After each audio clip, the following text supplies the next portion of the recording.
हरियाणा से जुड़ी हर latest update के लिए घंटी बजाएं और सब्सक्राइब करें STV हरियाणा न्यूज, सच के साथ खबरें बेबाक। शुरुआत बड़ी और अहम खबर के साथ कर लेते हैं। सबसे पहले बुलेटिन में इस वक्त की बड़ी खबर चंडीगढ़ से, दिल्ली से इस वक्त की बड़ी खबर आपको बता दें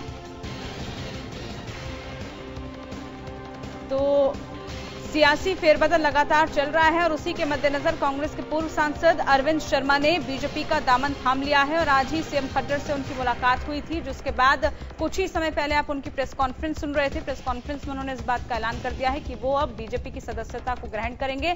साथ ही उन्होंने मकसद भी साफ कर दिया है, कोई मंशा नहीं है उनकी, कोई मांग नहीं है।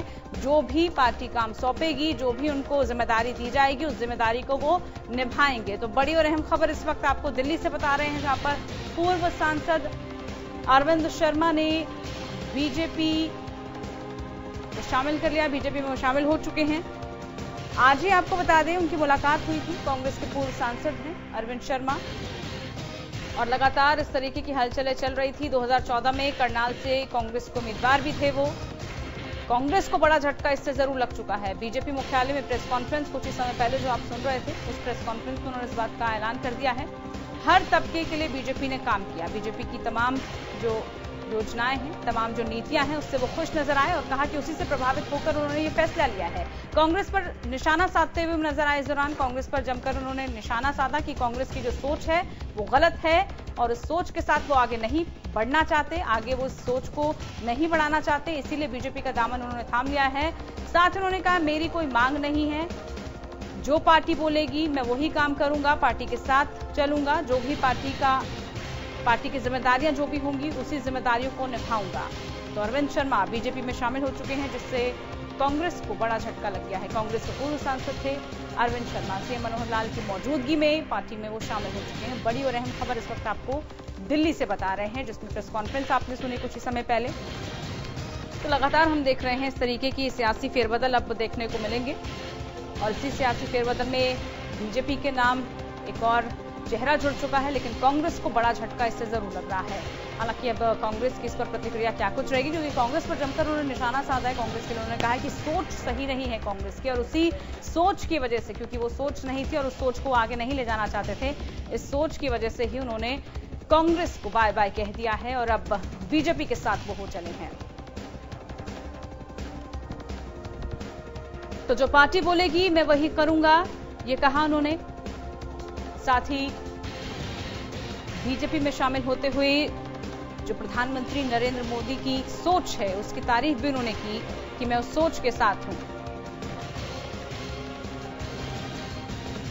बीजेपी से हमारे साथ नेता राजीव जेटली जुड़ चुके हैं। नमस्कार राजीव जी, आवाज मिल रही है? हाँ जी बताइए। हाँ जी राजीव जी, बीजेपी में एक और चेहरा, स्वागत आपने कर लिया है अरविंद जी का, क्या कुछ कहेंगे अरविंद शर्मा के जो ज्वाइनिंग है उसको लेकर? देखिए, भारतीय जनता पार्टी में हर एक व्यक्ति आज की डेट में इच्छुक होगा किसी भी राजनीतिक पार्टी से क्यों ना जुड़ा हो, क्योंकि जनता जिसके साथ होती है नेता उसी राजनीतिक पार्टी में जाते हैं। अरविंद शर्मा का बहुत बहुत स्वागत है। अरविंद शर्मा जी पूर्व में सांसद भी रहे हैं, वरिष्ठ नेता रहे हैं कांग्रेस के, और जो भी व्यक्ति भारतीय जनता पार्टी की में आस्था रखता है वो भारतीय जनता पार्टी के अलावा इस प्रदेश की जनता में भी आस्था रखता है। इसीलिए जनता की जो मांग है उसकी पूर्ति के लिए भारतीय जनता पार्टी एक वाहक के रूप में कार्य करती है और वाहक के रूप में अरविंद शर्मा जी ने भारतीय जनता पार्टी का चुनाव किया। क्या कुछ जिम्मेदारियां मिलने वाली हैं? अब अरविंद शर्मा आए हैं तो कुछ महत्वाकांक्षाएं भी होंगी उनकी, क्या कुछ जिम्मेदारियां समझी जाए मिलेंगी उनको? देखिए, भारतीय जनता पार्टी एक परिवार है, बड़ा परिवार है और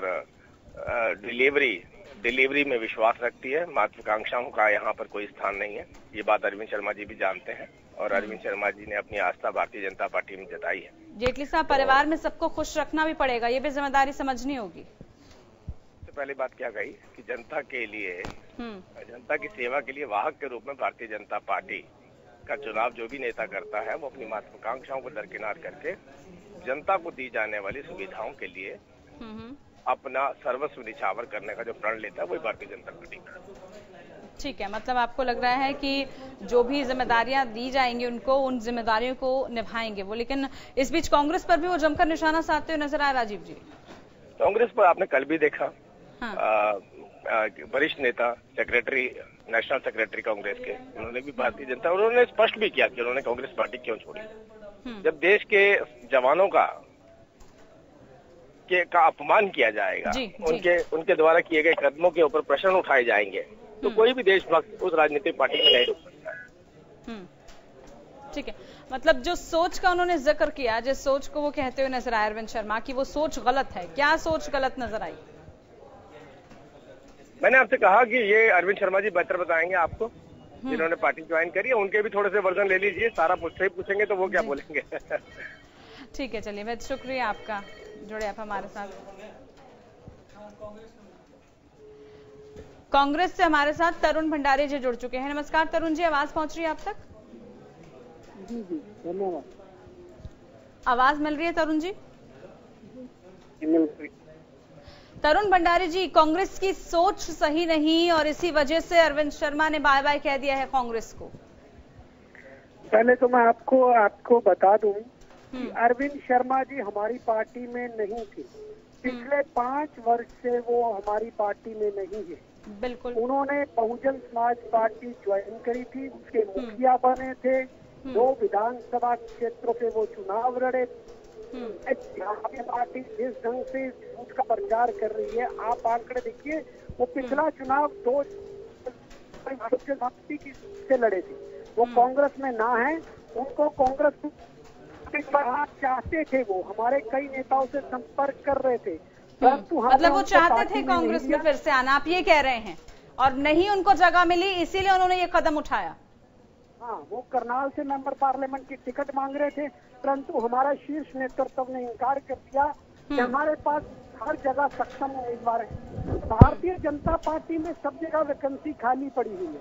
इनके पास 10 लोकसभा के चुनाव लड़ने वाले लोग नहीं हैं, और हर जगह जो इनके पिछली बार इन्होंने जो इम्पोर्ट करे थे लोग, वो आज चुनाव लड़ने से मना कर रहे हैं। आज चौधरी वीरेंद्र सिंह जी का भी बयान आ गया कि वो भी चुनाव नहीं लड़ना चाहते, धर्मवीर जी चुनाव नहीं लड़ना चाहते, राजकुमार सैनी जी जो अलग पार्टी बना के बैठ गए, वो भी इनकी पार्टी से चुनाव नहीं लड़ना चाहते, करनाल के मेंबर पार्लियामेंट है वो चुनाव नहीं लड़ना चाहते। तो ये तो कभी किसी बड़े क्रिकेटर का नाम लेते हैं, या किसी बड़े एक्टर को चुनाव लड़वाना चाहते हैं, या किसी जगह से ये कोई यूपी से इंपोर्ट करके बड़े बड़े लीडरों को लाना चाहते हैं, कुछ पंजाब के लीडरों को ये मुझे एक बात बताइए। हाँ, ठीक है, बोलिए आप। अपने लोकसभा उम्मीदवार हरियाणा की धरती से चुनाव लड़वाने के लिए इनके पास अपने मजबूत कार्यकर्ता नहीं है। ये हाल है आज भारतीय जनता पार्टी का। चलिए ठीक है, आप रहिए तरुण जी हमारे साथ। अरविंद भारद्वाज जी हमारे साथ जुड़ चुके हैं जेजेपी की तरफ से। अरविंद जी नमस्कार, आवाज मिल रही है? जी नमस्कार मैडम। अरविंद जी, अब इस तरीके का सियासी दल बदल शुरू हो जाएगा, एक के बाद एक नेता इधर से उधर जाते रहेंगे, किस तरीके से देख रहे हैं? और साथ में बीजेपी के लिए भी कहा जा रहा है कि तमाम वैकेंसी बीजेपी ने खाली छोड़ी हुई है, इसलिए कोई भी इस वक्त नेता कहीं भी जा सकता है। ऐसा है मैडम, ये कोई अलग अलग राजनीतिक दल नहीं है, चाहे कांग्रेस हो या बीजेपी हो और जो आज की इनेलो हो, ये तीनों मिले हुए हैं, इनकी सांठगांठ है, एक दूसरे को कैंडिडेट उधार दे देते हैं चुनाव लड़ने के लिए। जैसे जींद में अभी बाई इलेक्शन में देखा आपने कि जो इनेलो के विधायक थे, उनके जो दिवंगत विधायक थे, उनके बेटे को इनेलो ने दे दिया बीजेपी को कि आप जाइए लड़ दीजिए और जेजेपी को हरा दीजिए। इसी तरह से अब ये सब मिलके एक हुए। पिछले 2014 के इलेक्शन में भी बीजेपी के पास कैंडिडेट नहीं थे तो कांग्रेसियों ने, चाहे वो राव इंद्रजीत हो, चौधरी वीरेंद्र सिंह हो, सारे इनके जो नेता थे वो सब भाग के कांग्रेस से जा लड़े। अवतार सिंह भड़ाना जो कांग्रेस से 3 बार सांसद रहे, वो बीजेपी में चले गए, अब वापस फिर कांग्रेस में आ गए, अब कुछ दिन में फिर हो सकता है फिर बीजेपी में चले जाए। ऐसे ही इनेलो की चर्चा चल रही है कि वो विलय करने वाली है। तो ये तीनों जो राजनीतिक दल हैं, जो हरियाणा की को बर्बाद करने में जिनकी भूमिका रही, ये तीनों मिले हुए हैं और ये नहीं चाहते कि हरियाणा में कोई अच्छा मजबूत विकल्प कायम हो सके, इसीलिए ये एक दूसरे को मदद करते हैं। चोर चोर मौसेरे भाई हैं। रिएक्शन इस पर तरुण जी, रिएक्शन चाहेंगे? मैं अरविंद भारद्वाज जी की बातें सुन रहा हूँ, अभी नई नई इनकी पार्टी बनी है। मैं पूछना चाहता हूँ, इनका प्रधानमंत्री का उम्मीदवार कौन होगा? इन्होंने दुष्यंत चौटाला जी ने भारतीय जनता पार्टी को राष्ट्रपति के चुनाव में भी वोट डाला, जब अविश्वास प्रस्ताव आया तब मोदी जी की गोद में ये लोग बैठे। ये तो भारतीय जनता पार्टी की बी टीम है, और जो कांग्रेस लगातार भारतीय जनता पार्टी के खिलाफ लड़ रही है, अरविंद भारद्वाज जी उनको मिला हुआ बता रहे। जनता सब जानती है आप किस ढंग से बोल रहे हो। आज राष्ट्रीय मुद्दों को लेकर चुनाव होना है, लोकसभा का चुनाव है, आपके जैसे पार्टी को अगर कोई वोट देगा तो आप तो भारतीय जनता पार्टी की गोद में पहले भी बैठे हो और आगे भी बैठोगे। और दूसरी तरफ आप इनेलो को भी कह रहे हो कि उन्होंने भी इस हरियाणा की जनता के साथ नाइंसाफी करी, गलत करा। आप उसका भाग थे। आपके जो नेतृत्व है, जो आपका शीर्ष नेतृत्व है, वो भी वाजपेयी जी की गवर्नमेंट में मंत्री रह चुके हैं आपके। आपने भी उतना ही इस सरकार में भागीदारी भारतीय जनता पार्टी ने रखी है जितनी की बाकी लोगों की है। आप उससे बाहर भाग नहीं सकते। और नई नई पार्टी बनी, आपका तो एक पार्षद भी नहीं अभी, आप मेंबर पार्लियामेंट की बात किस ढंग से करोगे? लोग आपको वोट क्यों दे?